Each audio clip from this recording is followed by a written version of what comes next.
தமிழரின் பாரம்பரிய திருவிழாவை கொண்டாடுவோம் புத்தாடை பொங்கலோடு. The Chennai Silks. Let the celebrations begin. Bala அவருடைய இயக்கத்தில் அருண் விஜய் அவர்கள் நடிப்பில் ஜிவி பிரகாஷ் அவருடைய மியூசிக்கில் நேற்று தினத்தில் ரிலீஸ் ஆன படம் தான் வணங்கான் படம். ஸோ இந்த படத்துடைய எதிர்பார்ப்பு எப்படியாக இருக்குன்றது எல்லாருக்கும் தெரியும். அதே மாதிரி இந்த ஃபர்ஸ்ட் டே கலெக்ஷன் எவ்வளோ எடுத்தது அப்படின்ற எதிர்பார்ப்பை நம்ம இந்த வீடியோவில் பார்க்க போகிறோம். இந்த படம் நேற்று தினத்தில் ரிலீஸ் ஆகணும் போதே நிறைய விஷயம் எல்லாம் எதிர்பார்த்துட்டு இருந்தாங்க. கிட்டத்தட்ட இதோட ரிலீஸ் டேட் கூட அனௌன்ஸ் பண்ண ஷோட டைமிங்கில் ரிலீஸ் பண்ணலைன்ற சில பிரச்சனைகளும் நடந்துட்டுன்னு பார்த்தோம்.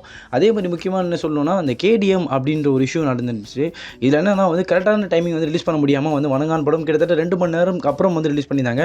அதாவது 10 மணி ஷோவும் 11 மணி ஷோவும் தான் ரிலீஸ் பண்ணியிருந்தாங்க இந்த படத்துக்கு. ஸோ இந்த படம் இவ்வளோ விஷயங்கள் இருந்தாலும் இந்த படத்தோட கண்டென்ட்டும் அதே மாதிரி டிரெக்டரும் ரொம்ப எதிர்பார்ப்பு இருந்து சொல்லணும். ஏன்னா பாலா அவருடைய இயக்கம் அப்படின்னாலே அது ஒரு வித்தியாசமாகவே இருக்கும். ஸோ அவர் காட்டுற விதங்கள் எல்லாமே ஒரு மாதிரி வித்தியாசம் இருக்கும், நம்பி போகலாம்னு சொல்லி ஆடியன்ஸ் எல்லாரும் நிறைய எதிர்பார்ப்பில் இருந்தாங்க கூட சொல்லும். அதே மாதிரி அருண் விஜய் அவர்களுடைய நடிப்புன்னும் போது கிட்டத்தட்ட அவர் படங்கள் எதுவுமே சக்ஸஸ் ஆகலை, ரொம்ப நாள் ஆச்சு எதுவுமே சக்ஸஸ் கொடுக்கலன்ற நிறைய எதிர்பார்ப்பு நேரத்தில் இந்த படம் ஒரு கொடுக்கும்பா. ஏன்னா பாலா இயக்குறாங்க அப்படின் போது வேற லெவலில் மாற்றிடுவாங்க அப்படின்ற எதிர்பார்ப்பும் இருந்துச்சு சொல்லுவோம். அதே மாதிரி இந்த படம் முடிச்சது மாதிரி கூட அருண் விஜய் அவர்களே தினத்தில் ஃபர்ஸ்ட் டே பார்த்துட்டு இருந்தவங்க கூட ரொம்ப க்ரைங்க அழுதும் நிறைய விஷயம் பேசுனது பார்க்க முடியுது. கிட்டத்தட்ட என்ன இருந்தால் படம் வரும்போது கடைசியாக அவர் அழுது எமோஷனல் ஆகி பார்த்த விஷயத்தை பார்த்தோம். அதுக்கப்புறம் இந்த படத்தில் ஒரு வெளியே வரும்போது அழுதுட்டு வரதும் பார்க்க முடியுது. நிறைய எதிர்பார்ப்பும் ஆடியன்ஸ் எல்லாரும் நல்ல வரவேற்பை கொடுக்குறாங்க அப்படின்னும் போது அவர் ஆனந்த கண்ணீரோடு வர விஷயத்தையும் பார்க்க முடியுது.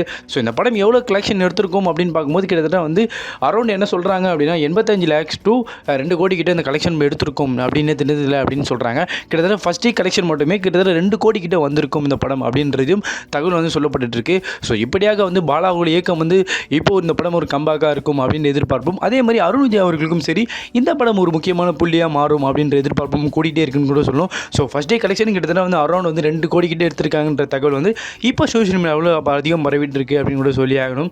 ஸோ இந்த படம் கிட்டத்தட்ட 2 கோடி கிட்ட வந்திருக்கு அப்படின்னு தகவலும் சொல்லப்பட்டு இருக்கு. ஸோ இதை குறித்து உங்களுடைய கருத்துக்கள் என்ன என்பதையும் கமெண்ட் செக்ஷனில் சொல்லிட்டு போங்க. தமிழரின் பாரம்பரிய திருவிழாவை கொண்டாடுவோம் புத்தாடை பொங்கலோடு. The Chennai Silks. Let the celebrations begin.